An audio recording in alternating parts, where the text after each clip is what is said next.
At 15:14 hours on September 4th, two Venezuelan F-16s punched through the cloud deck at 5,000 feet, already committed.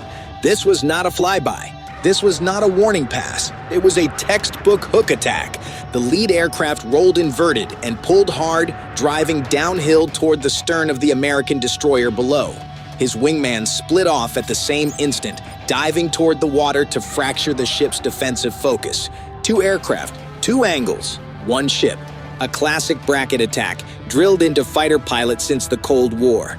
The only problem was the calendar. Those F-16s had been state-of-the-art when the first Top Gun movie was still in theaters. This was not 1986. The destroyer beneath them did not maneuver. It did not turn away. It did not accelerate. It did not react. It transitioned. On the superstructure, white radar arrays snapped to attention, not rotating, not searching, already looking. Weapon mounts slewed smoothly, their movements precise and unhurried. Below deck, the Combat Information Center lit up as tracks populated across multiple consoles simultaneously. This was not chaos. This was confirmation. Every radar pulse struck aluminum skin and returned 30 times per second. Speed, altitude, aspect angle, closure rate. Intent vectors calculated in real time. The system was not trying to determine what the pilots wanted to do. It already knew. Inside the lead F-16's cockpit, the pilot pulled out of his dive at 500 feet, afterburners screaming, fuel flow surging through an engine already stretched beyond its design life. His thumb moved instinctively to the weapon selector. He waited for the tone. Nothing. No growl, no lock, no change in pitch. The missile was working perfectly. It simply could not see the ship. The AM-9 Lima infrared seeker scanned the 3 to 5 micron band, hunting for high-temperature jet exhaust. The destroyer's stacks radiated at a completely different wavelength and temperature profile. To the missile, the ship did not exist.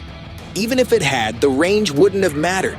These jets were armed for air-to-air combat from another era.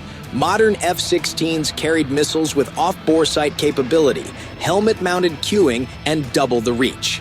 These aircraft had to point their noses directly at targets like it was still 1983. The wingmen leveled at 50 feet above the waves, salt spray streaking across his canopy. His radar altimeter screamed warnings, then failed completely. Below 500 feet, it always did. The unit had been unreliable for years. Spare parts were unobtainable. Repairs were improvised. Systems worked when they felt like it. As he pulled up from 100 feet, radar warning lights bloomed across his panel. Not all of them. 2 quadrants were dead. Water intrusion had corroded antenna connections long ago. 1 quadrant flickered intermittently, warning tones stuttering in and out. He was flying half-blind into layered radar coverage. Inside the destroyer's Combat Information Center, no one raised their voice. The tactical action officer glanced at the display. 2 airborne contacts, hostile intent assessed, weapons hold. The Aegis system assigned tracks automatically. 1 mount to each aircraft, redundant sensors cross-checked continuously. Nothing was rushed, nothing was emotional. The ship could engage 18 targets simultaneously. 2 aircraft were irrelevant. This was the mismatch. Not training, not bravery, capability. The Venezuelan pilots were executing doctrine that once worked: low approach, pop-up, attack, escape. It had worked in the Falklands. It had worked against ships with rotating radars, blind arcs, and human-paced decision loops. This destroyer had none of those limitations. 4 fixed arrays watched everything all the time. Missiles were already allocated, no one had to decide. The lead pilot attempted to acquire the ship with his APG-66 radar for a gun run. The mechanically scanned array swept slowly, taking several seconds per pass. When he switched from search to track mode, the rest of the air picture vanished. His radar could search, or it could track, not both. Modern radars did both simultaneously. This one went blind the moment he tried to lock. At 200 feet, sea clutter overwhelmed the processor.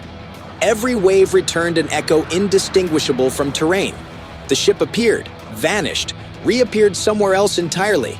The pilot manually adjusted gain knobs while flying nearly 600 knots at low altitude, a task designed for calm test flights.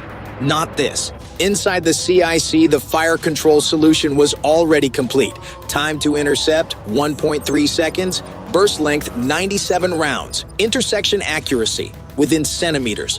The guns did not fire. They did not need to. This was not an engagement. It was an observation. Inside the Combat Information Center, the atmosphere was almost clinical. No one cheered, no one leaned forward. The system wasn't reacting to the jets. It was validating models written decades earlier. Every maneuver refined the solution further. Bank angles tightened probability cones. Altitude changes updated intercept windows. Hesitation registered as data. The tactical action officer glanced at the time to kill readout scrolling silently. 1.3 seconds, 1.29, 1.28. Numbers that never reached zero. That restraint was deliberate. Destroyers do not exist to prove dominance, they exist to deny it. Meanwhile, inside the Venezuelan cockpits, uncertainty crept in. The pilots could feel something was wrong. The ship wasn't reacting. No evasive turn, no defensive fire, no urgency, just steady course and relentless tracking. It felt like attacking something that did not consider them relevant. They pressed anyway. Orders were orders. The lead pilot aborted his run and climbed. Fuel gauges were already dropping faster than expected. 3 minutes of afterburner had consumed nearly half his reserve. Without data link, coordination reverted to hand signals. Finger counting at 400 knots, 5 fingers, twice. Fuel state shared like it was 1975. They split again. Another pass, another mistake.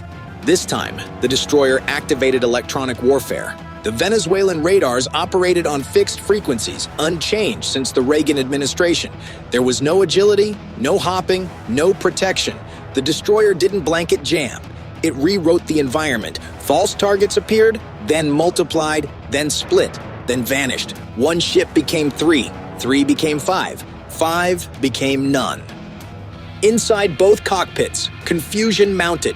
The displays didn't just look wrong, they violated physics, and the pilots had no way to know which returns were real. They pressed anyway.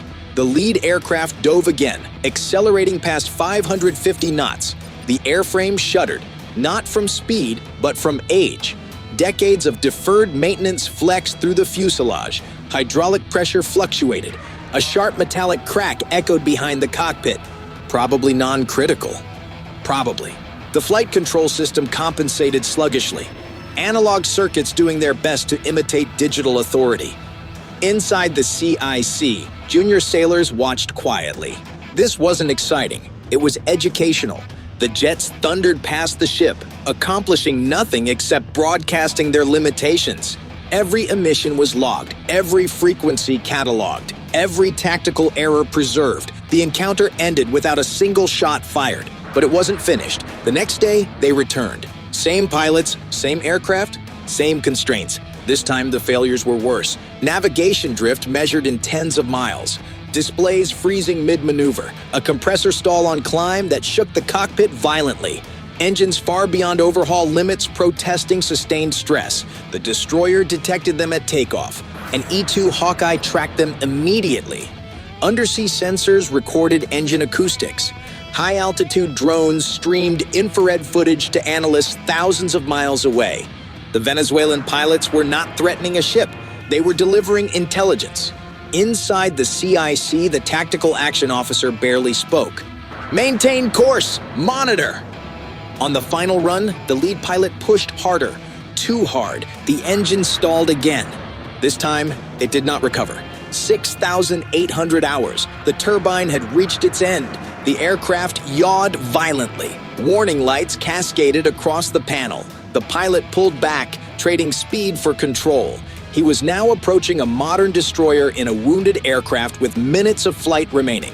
Inside the CIC, fire control switched modes, not to engage, to evaluate. The solution was perfect. One movement, 1 second, one aircraft gone. The order never came. Both jets turned south, fuel gauges approaching bingo. They had burned their entire monthly allocation to achieve nothing. The destroyer never altered course. As the aircraft crossed back into Venezuelan airspace, the lead engine finally quit. A dead-stick landing followed. The wingman landed with seconds of fuel remaining. The official response was silence. No press releases, no warnings, no escalation. just quiet redeployment. 10 F-35 Lightnings moved into the region days later. Not because Venezuela mattered, because timing did. Against those aircraft, the F-16s weren't obsolete. They were irrelevant. This is modern naval warfare, not about bravado, not about noise, but about systems, integration, and time. And time was never on their side. Tap to watch for more.